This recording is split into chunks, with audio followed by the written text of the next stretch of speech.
UFC 214 is this Saturday, and our next guest cannot wait. He'll be taking on his bitter rival, Jon Jones, in a rematch for the World Light Heavyweight Championship. Please welcome UFC star Daniel Cormier. Thanks for joining us, DC.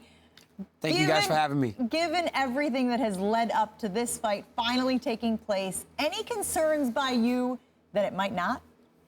I feel like it can only be snake bit so many times. Jon and I have been scheduled to fight 5 times. We've only fought once.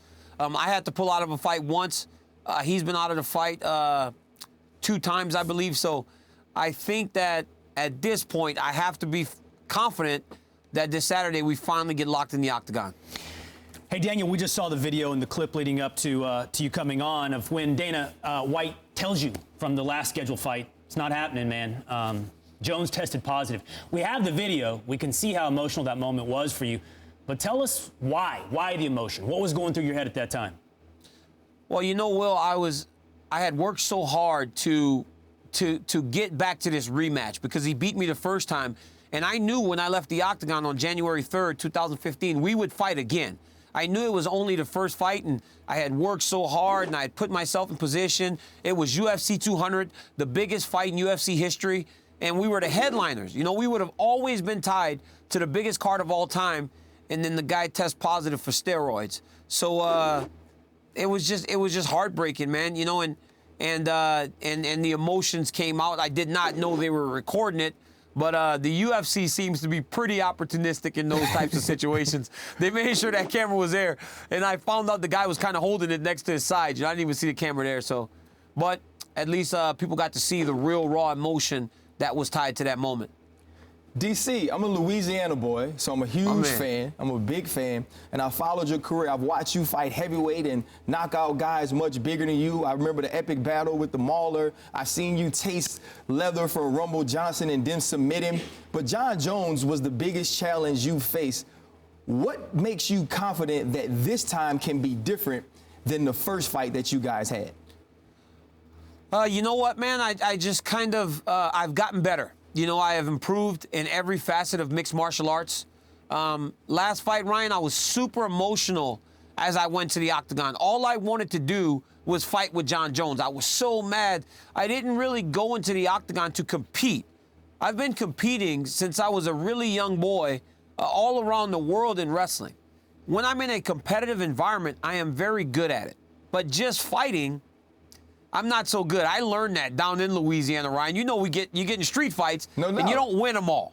But it's too emotional. If I want to fight Jon Jones, that doesn't have to be confined to me in the octagon. You know, I can go and walk up to him and just smack him if I need to just smack him. But to compete with him, I can do that all day in the octagon. So I've let that emotion go in terms of what I'm going to do with him on Saturday night. So what he's doing on social media is not getting to you. Is that what you're saying? All this, No. all this talk, both in the press conferences and on social media. That's you're not hearing it. That's fun. I enjoy doing that. You know, so I've kind of come to terms with that's who he is. But I think the most telling thing is that I've let go of all the harbored up emotion that I would carry towards him. But this guy was watching me work. His insecurities were showing. Every day I would put a picture up on my Instagram and there was a comment from old Johnny Bones. There was always a comment from Jon Jones.